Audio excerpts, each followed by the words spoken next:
Hey, welcome to the Unqualified Scholar Podcast. Once again, I'm joined with my good friend, Dr. Michael McKay, talking about Psalm 6 today. Last week, we talked about Psalm 127, a psalm of ascent, where you're standing on the steps of Jerusalem, surrounded by the political and social pressures of the day, and you are supposed to remember that you're there for your kids, your grandkids. It was a good reminder for me personally. I needed that last week, and so this week I'm coming up on preaching Psalm 6, and as part of my process, it's only Tuesday, so I haven't really gotten deep in the weeds with this guy yet. But Psalm 6 is about it's a lament. It's an individual lament, and it's from someone who's very, very sick.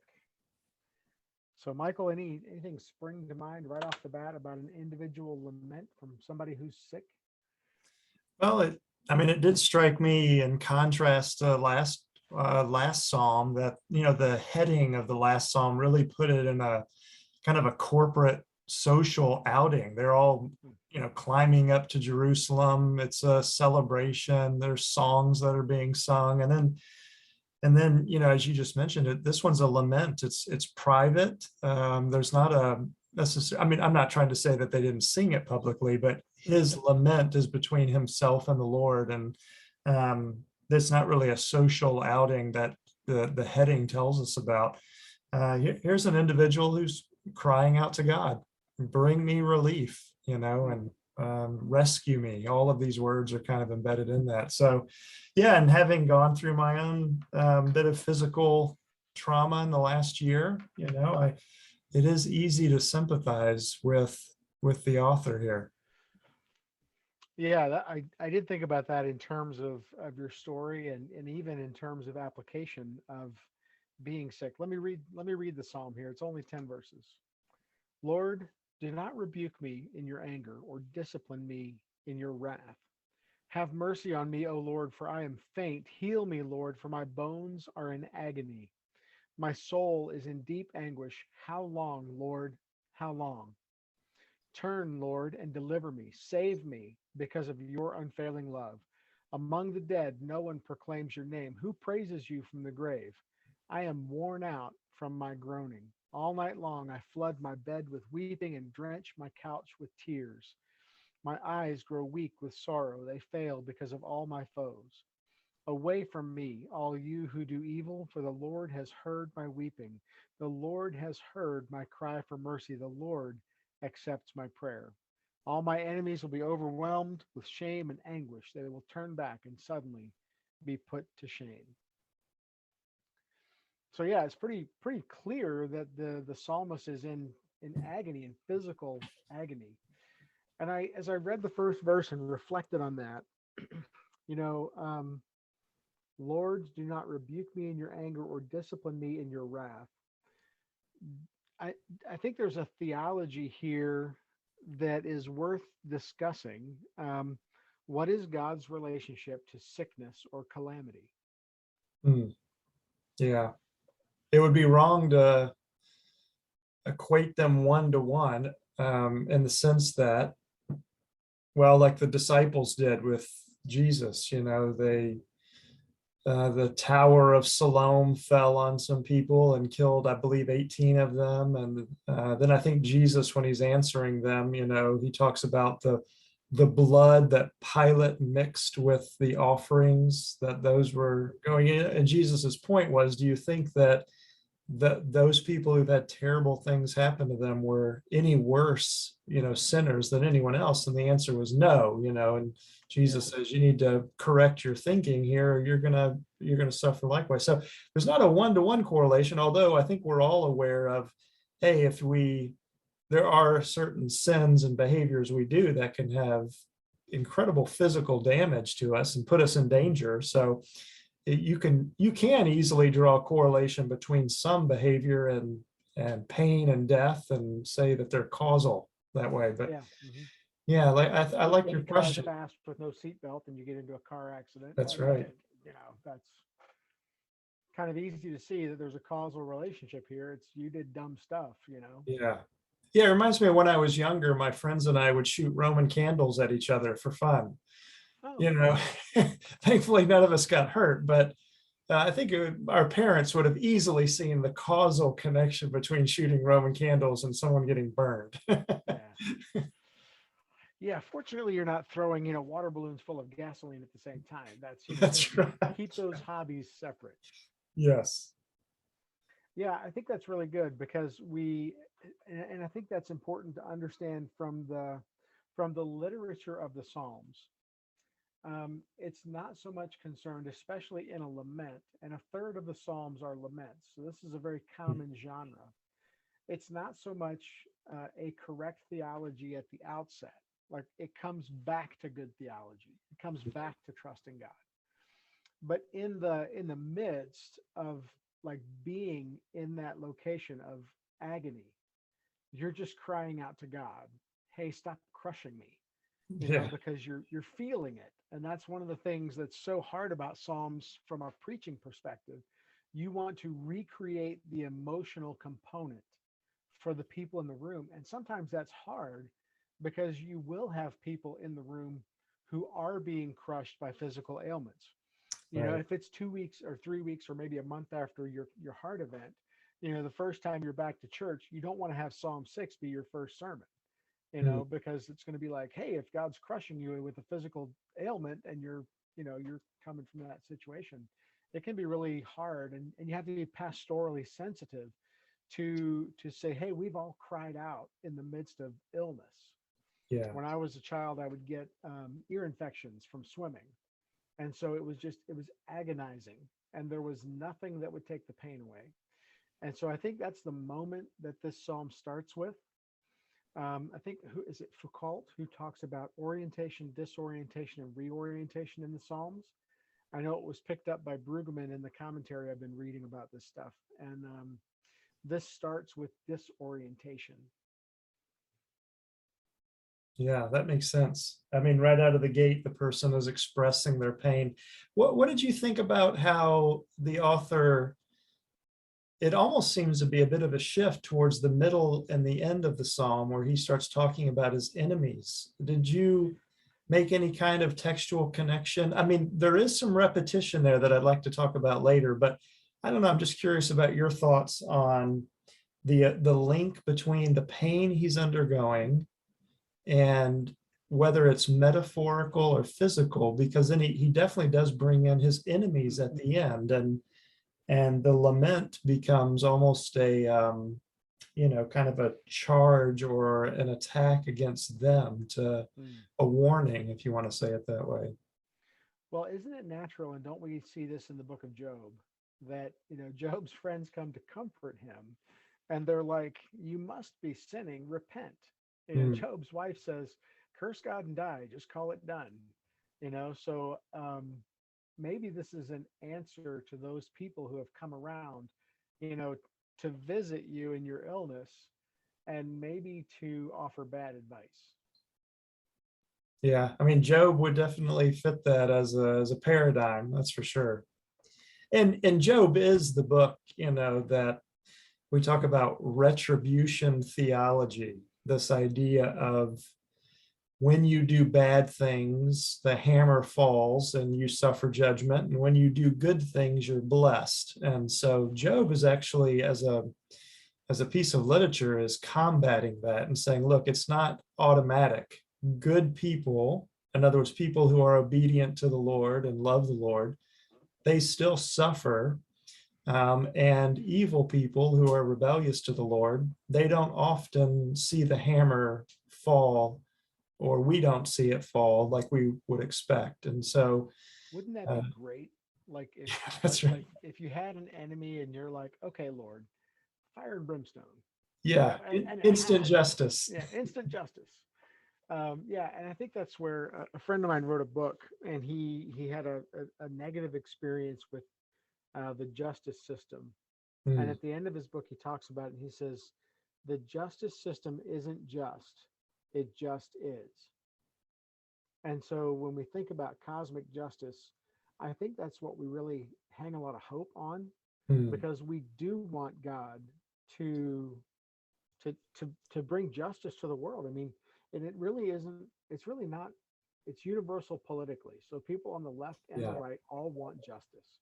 That's They right. just maybe have a different focal point in that. Mm, One of the things, so I've taken on this new job at Shoreline, and one of the things that is on the radar, and I don't know how certain this is, but apparently there's a kind of an open air Apple festival in October where the church does church.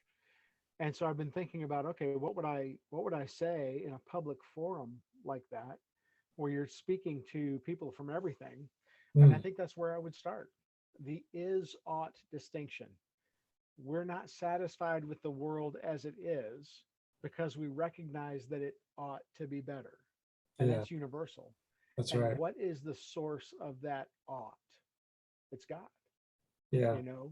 I mean, even in Psalm 6 here, this guy is crushed with a physical, debilitating problem. And he recognizes that that's not the way that it ought to be. yeah. Yeah, and he's interpreting it as the Lord's anger, the Lord's wrath, but it doesn't really say for sin. Like I didn't pick that up in the psalm where he's maybe connecting the dots between a sin that he did and the Lord's anger against him. I mean, this is a bit different than, like Psalm 51, where there's a confession of Right. sin. This Mm-hmm. one, we're not really sure what brought along the circumstances that the author Mm-hmm. finds himself in. Could be sin, but it may be just that he's looking at his physical calamity and thinking, hey, maybe this is the Lord's judgment for something or correction for something. It's kind of ambiguous that way, though. Mm. Yeah, I think that that's where you're absolutely right. He's not being very specific. But I Mm, think verse 2, like it really comes back around to okay, there's this possibility of wrath and anger that could be training me towards something. However, Lord, mercy, mercy me. I'm faint. Heal me. I'm in agony. My soul, I mean, even down to the depths, is in anguish. Um, I'm always uncomfortable with some of the language of lament because even right here it says, "Turn, Lord, and deliver me." So in verse 4, and I don't have the Hebrew in my brain or even close to my brain anymore because that's my brain, but it certainly looks like those are imperatives. Turn, yes. deliver. Mhm. And so in that imperative, like it's telling God, do this. Right. And that always makes me twitch a little bit. Yeah. No, you're right. They are. There's a series of imperatives there. Mm. And Turn, deliver, save. I think you even mentioned last time on our podcast. I don't remember who you were reading, but you kind of read a little bit of an introduction to the Psalter. Um, and one of the things that stood out to me from what you were reading is that how the Psalms help provide language for us Yeah. to be able to express deep emotion. So, Yeah. yeah, not everybody has got an extensive vocabulary. And then even if you do and you want to cry out to God, there might be something keeping you from using terms because you might feel that, oh, that would be ungodly, or that would be I wouldn't be respecting God to say that. And I think it is helpful here when we read the psalmist and we see the passion and the heart and the language that he uses and can hear the imperatives, Yeah. and we say, hey, he's providing a grammar for me to be able to use in my own lament, and that there's an appropriateness to it. Of course, there is a humility with it as well. It's not demanding things of God. I'm not saying that. I don't think the psalmist is either, because it's very clear that he is dependent on the Lord as the Mm-hmm. psalm progresses. But boy, you really do get a sense where he's just 100% out there. This is Yeah. what I want. I'm not beating around the bush. The raw, naked emotion of someone who is sick, of being Yep. sick, you know. So in your experience, in your heart experience, did you get to that point where you were just sick of being sick? I know that because I know you, I think the overriding emotion for you was thankfulness to God that your life was preserved through this horrendous event. But did you ever get sick of being sick? That has come more, I think. So since my medical issue was just a sudden instance on a Saturday, I had no preparation for it. It's not like my physical health degenerated over time. I think it would be a bit more, I think that would be more of a temptation if it had been that way, Mm, someone who has mhm. cancer, and they see their body slowly suffering as they take chemo and all that. I mean, mine was instant. So I had a lot of joy after the fact because I was still alive and Yeah, a yeah, lot of gratitude. And that overwhelmed me for months. And then now that I'm kind of processing still some of the damage that's been done from that, now is where I find myself with a little more lament, to be honest. And you and I personally have talked about this, but just there are some things that I'll never be able to do that I enjoyed doing before my surgery, and those are losses. There's no doubt mhm. about it. And I feel comfortable asking the Lord to restore me to full health. I don't think there's anything wrong with that, but I don't think He will. I mean, I don't. There's no promises in God's word that He will do that for me, and Right. He has promised to sustain me even in the midst of the new me. Yeah, yeah. The new normal. That's right. Yeah. But I think that's where, like for me, the Psalter just like talking about that grammar of lament, that grammar, like even now, though your body is healing and you're doing great, you even look good. I No, mean, thanks. relatively speaking, dead is worse than what you are now. So That's that's right. better than dead. Um, but there is that language there that you have permission to speak to God in a way that maybe you're not even comfortable with. Right. And I think for people who are like verse 6, I'm worn out from my groaning, my couch is flooded with my tears, and God is not so distant from your experience in a lost and broken world, in a world where sometimes things don't make sense. Right. That's what the Psalms of disorientation are for. Hmm. It gives you permission to just lose it with God. Yeah. And to understand that his character is such that he can take that and still respond in a loving and good way because we're his people. He cares for us. Yeah. Those are reassuring thoughts. Yeah. My granddaughter was over the other day, and she was she's kind of toddling in and out. So she goes out, she plays on the swing, she comes back in, and so she had been gone for a minute. And it's like, wait a minute, where is she? And so I found her in the front yard, pointing at the neighbor, who was driving around on her tractor, cutting the grass, and she was crying because she wanted to go ride on the tractor with my neighbor. And so I scooped her up, and of course she's mad and she's crying and she's just having a moment. And it's like, it's okay. I understand. You want something that you can't Hmm. have. And like you don't discipline a child for that kind of thing. Yeah. You pick them up and you love them in the middle of it. And I think that's why God has these psalms in the Bible. Yeah. For a long time, I sort of skipped over the Psalms. I was like, oh yeah, yeah, Songs of Ancient Israel, moving on. There's not really a whole lot of theological value, if you will. Sure. But the older that I've gotten and the more that I've experienced life and death and people around me going through really hard stuff, the more I really love and appreciate the Psalms. Yeah. No, my experience is almost the exact same. Yep. I did not appreciate the value of what they brought to life. I always wondered why is it the most popular book for Christians?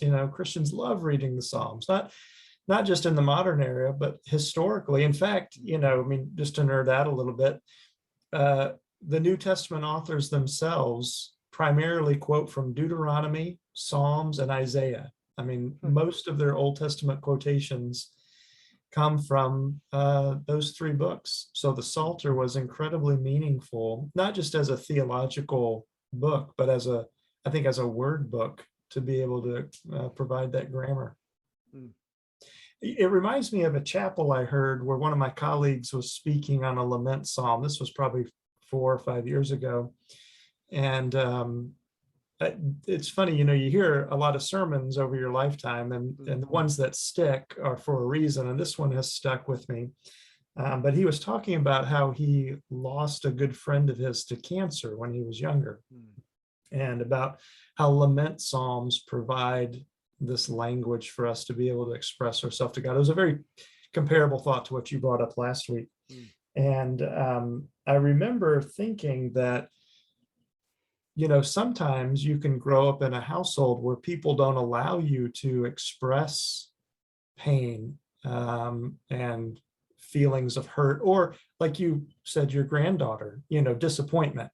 Yeah. We kind of say, hey, look, you need to buck up, or you need to pull yourself up by your bootstraps, or you need to just get over it. That's life. But those are not really what the biblical Psalms point us to. Right. We have a lot of freedom to be able to express a range of emotion and to think through that properly. In fact, we're kind of called to do that in a lot of ways by the Psalms. That's good. Yeah. Well, I will. That's all I got. Yeah, when I looked at the Greek version of the Psalm, I know we had kind of wanted to make a point each week to see what that translation has. There's not a whole lot of differences, to be honest, with what the Hebrew has here. And just for your listeners, if they're interested, we usually call the Greek translation of the Old Testament the Septuagint. And the Septuagint wasn't compiled by the time of Jesus and the apostles' days, but the New Testament, because it was written in Greek, often always appeals to, I should say it this way, since it's always written in Greek, it's always using Greek texts. Mm. Some of these come directly from what we would call the Septuagint. Yeah, it's just some minor differences, but it's interesting how this one really came over very literally. But I did notice one thing that's interesting in both the Hebrew and the Greek. The word trouble is repeated at the beginning and the end, and it kind of forms a frame around which to see what's going on. So look at verse 3 in your English Bible. My soul also is greatly troubled, but you, O Lord, how long? And then he goes on at the end of the psalm and he says, all my enemies shall be ashamed and greatly troubled. And those are not the only two uses of the word in the psalm, but they do frame kind of the beginning and the end. And whoever did the Greek translation saw that and also followed suit. In the Greek, it's the same thing. It's the word tasso, to trouble. And Mm-hmm. I think it's a helpful frame there for reading, hey, this is trouble, physical, and maybe something else with his friends. It's a bit hard to discern.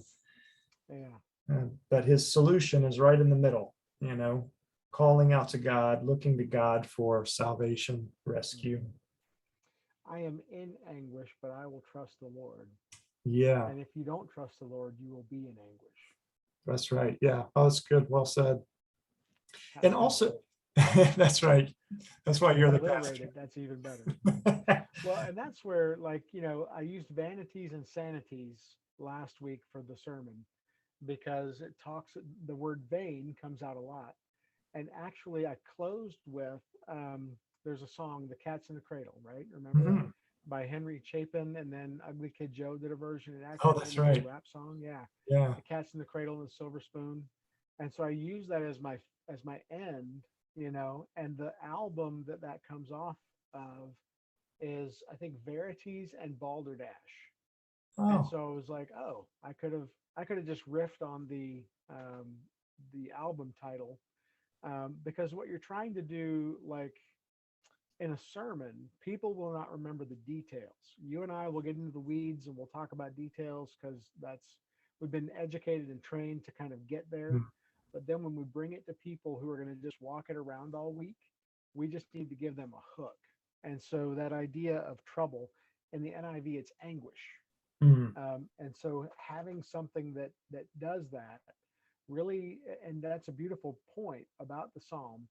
It's in Hebrew, it's in Greek, it should be in English, and it certainly should be in your sermon, that you begin and end with anguish. Your anguish, their anguish. following God, trusting God in the midst of anguish, refusing to trust in God, and that leads to anguish. Yeah, yeah, that's true. And it's interesting, we say trusting God. Someone made a comment at church this Sunday that prompted me to think about how we sometimes express that in English. And we're not really talking about trusting God for a specific conclusion. In other words, God has not made promises that he will deliver us from, or we should just say from the Psalm. The psalmist is not saying that God has promised that he'll deliver him from physical infirmity or from his enemies, but he is asking for that, and he's trusting in the character of God, the person of God. So at the end, even though we don't necessarily see him get some relief, we do see that his focus his expectation is on the person and character of God as the one that he is going to appeal to get through this, whatever it is. Yeah, what's interesting is like he's never healed in the psalm. Hmm. Like away from me. So when he makes the turn back to trusting God, away from me, all you who do evil, for the Lord has heard my weeping. But that he doesn't say that God has healed his physical body. The Lord has heard my cry for mercy. Now the Lord accepts my prayer, so we're kind of have to read into that. Yeah, We have to read into that and say, oh, he must have gotten better. Um, but he never says that. that's right. And so maybe the shift is not, and maybe this is where the psalmist is brilliant because the psalm works whether you're healed or not. That's right. And the psalm works whether like, we're Christians. We believe that a year ago, had you died, God forbid, but if it had happened, then you would have entered into the presence of the Lord immediately. Right. And you would be experiencing a much better day even than today, That's right. Um, and that's where I think the psalm works for even people who are in the midst of it, who aren't going to recover. And pastorally, I do deal with folks who are dying, Yeah, and so this is something I would want to take with me into that room and say, let me tell you about Psalm 6. that's You right. know, God will hear. That doesn't mean that you're going to get all better, and I think that's a simplistic theology of recovery. Yeah, Sometimes it isn't going to be all better. Sometimes you are going to die. that's right. And that's where you can still say, hey, the Lord has heard my weeping, and Yeah, maybe my deliverance is the ultimate deliverance. yeah. And kind of throw your lot in with what God's doing. I mean, Yeah, you're joining his side, and so that's where your rescue and deliverance are going to come in whatever format, whether the Lord ends up taking the psalmist's life or he ends up healing him and freeing him from his enemies. Um, I think the psalmist, like you said, there's a brilliance in the psalmist, because he's not actually giving you the ending, because that's not what's important. What's important right. is the middle. The middle is, hey, I'm looking to the Lord in all of this. My eyes are fixed on him, or at least whatever eyes he's got left. Because it is kind of funny. He says, my eyes waste away because of grief, verse 7. It's all, his lament is so strong that he's like kind of rubbed them raw. Yeah, But yeah. figuratively, his faith is on the Lord. Well, and that's where, like, so in research about blindness in the ancient world, they thought that blindness was a result of a moral failing inside you. Hmm. So you couldn't see because there was no light in your soul to power your eyes. And Okay. so when you die, you literally can see the light go out of someone's eyes, or if you kill an animal, you can see the light go out of their eyes.